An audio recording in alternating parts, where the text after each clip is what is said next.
micrófono de Alicia Perris.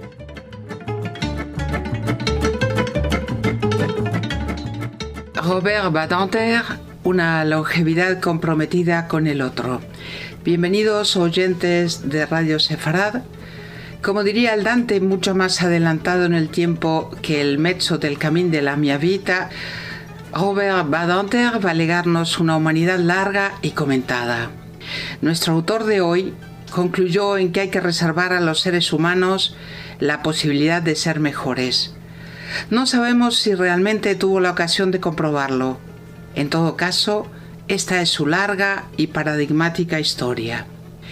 El micrófono de Alicia Perris no es en esta ocasión festivo ni divertido, tampoco tal vez seductor o sugerente.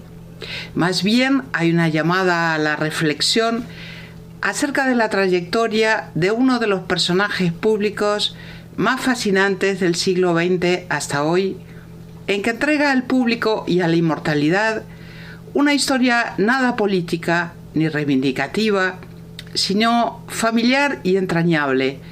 La memoria de su afecto y su cariño y las vivencias con su abuela Idis, nacida en 1863 en Besarabia, Yiddishland, en el antiguo imperio de los Zares, una región diezmada por la Shoah. Badinter confiesa que haber escrito este libro es un gesto hacia su infancia en primer lugar y también hacia sus padres, a los que piensa que se podría definir como gente honesta. Su abuela llegó a París antes de la Primera Guerra Mundial, huyendo de las persecuciones antisemitas. Fue a partir de los años 20 y como resultado de un esfuerzo importante que pudo conseguir una situación confortable hasta el desastre de 1940, cuando comenzó todo y se desplegó en Francia la ocupación alemana.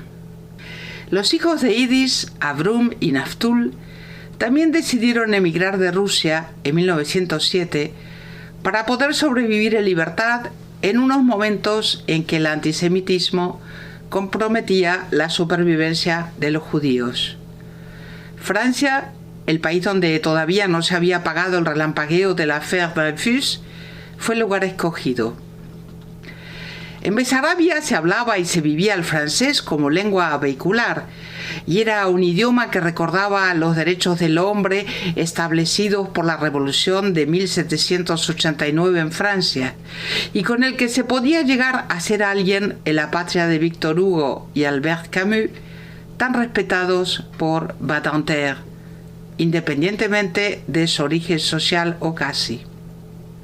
En todo caso, un espacio donde siempre ha funcionado mejor el así llamado ascensor social, la posibilidad del individuo de mejorar social y económicamente y ocupar o llegar a ocupar puestos de relevancia, como si fuera un nativo, muy por delante de otros países que se quedan en buenas palabras para los inmigrantes, que de hecho continuarán siéndolo toda su vida. El abogado y escritor reincidente cuenta también que su madre amaba la literatura francesa y que el laicismo francés fue un factor unificador de oportunidades y una extraordinaria experiencia de asimilación elegida. La escuela, como en otros sitios, en cualquier tiempo, fue y es un semillero de crecimiento y de luz para la integración de generaciones de migrantes y especialmente de los judíos de Europa Central. Este anciano sabio, vivido, recuerda con acritud sus experiencias en la ciudad de Lyon durante la Segunda Guerra Mundial, orientada hacia la glorificación del mariscal Pétain, antiguo héroe de la Gran Guerra y colaboracionista perfecto durante la Segunda. La cancioncilla famosa que repite como una letanía uno de los chicos del coro, Mariscal, aquí estamos, Maréchal, nous voilà, en la prueba de voz de la película, es de ese tiempo nefasto y hace decir al maestro de los niños, algo pasada de moda, ¿no? Un peu démodé, ¿no? Una trayectoria arropada por tantos años de vida, Permite además al autor reseñar con amargura las causas que a menudo tenían los colaboracionistas, no la antipatía o el odio hacia los delatados enviados por sus actos, los de los colaboracionistas, hacia los campos de concentración, sino la simple avaricia por sus bienes y la posibilidad de heredar sus pertenencias o sus propiedades. Ha pasado muchas veces en muchos sitios del mundo. Y en eso no había diferencias entre un Rothschild y un judío pobre y anónimo, reconoce Badinter. Y señala también la violencia y el exterminio de los niños y la historia dramática de su abuela paterna, exiliada también en París, hecha prisionera en su casa, ya muy enferma, y arrastrada en una camilla escaleras abajo por los soldados para ser trasladada a Drancy, luego a Auschwitz, al que nunca llegó, porque falleció en el tren que la llevaba al campo de exterminio. También acudió a España en una cita especial, ya que Robert Badinter, exministro de Justicia entre 1981 y 1986 con el gobierno de François Mitterrand y también senador de Hauts-de-Seine, entre otros cargos, presentó el martes 17 de julio de 2012 la traducción al español de su obra La abolición en la Real Academia de Jurisprudencia y Legislación de Madrid. Francia es lo que es gracias a hombres como Robert Badinter, declaró Bruno Delay, el entonces embajador de Francia en España, antes de ceder la palabra a José Luis Rodríguez Zapatero, expresidente del gobierno, y otros participantes del encuentro. El autor de Yiddish recordó en esa ocasión, y no sin ironía, que España era el tercer país que traducía su ensayo, después de China y Estados Unidos, dos países precursores en la traducción, pero que figuran entre los focos de la pena de muerte en la actualidad.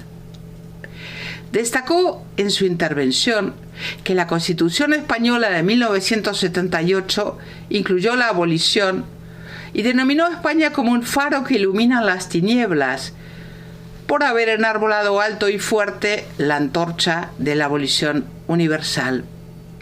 La edición de esta obra, publicada en Francia en el año 2000, corrió a cargo de Ediciones Tirant-Leblanc y la Red Académica contra la Pena de Muerte. Simon Badinter, el padre de Robert, llegó y fue detenido en Lyon el 9 de febrero de 1943 por orden de Klaus Barbie y deportado al campo de exterminio de Sobibor en Polonia en el convoy número 53 del 25 de marzo de 1943. Nunca volvió. Su madre, la madre de Simon, es decir, la abuela de Robert, Schindler Badinter, fue arrestada en París por la policía francesa en la rafle, en la redada del 24 de septiembre de 1942. Tenía 79 años. Falleció en el convoy número 37 como dijimos, que la conducía al campo de Auschwitz-Birkenau. Naftul Rosenberg, el tío de Robert, fue arrestado también en París por denuncia, porque al que lo denunció le interesaban simplemente sus muebles, y deportado al campo de Auschwitz-Birkenau por el convoy número 12 del 29 de julio de 1942. Nunca volvió. Robert Badinter, que fue ministro de Justicia, como dijimos, recuerda también al presidente francés Mitterrand, con quien compartía la pasión por los libros. Toca muy bien el piano, habla poco y escucha con atención. Es elegante y con buena presencia, incluso para su edad, y como buen abolicionista es contrario a las corridas de toros. Podría haber sido un resentido, un defensor encarnizado del ojo por ojo, pero optó por la vida, a pesar de haber estado rodeado de muerte y de pérdidas, porque el suyo, según definición propia, fue un universo sepultado como la Atlántida, y probablemente no lo haya querido elegir para el resto de sus conciudadanos. Gracias siempre por escucharnos y hasta el próximo programa en Radio Sefarad con el micrófono de Alicia Perris. Shalom.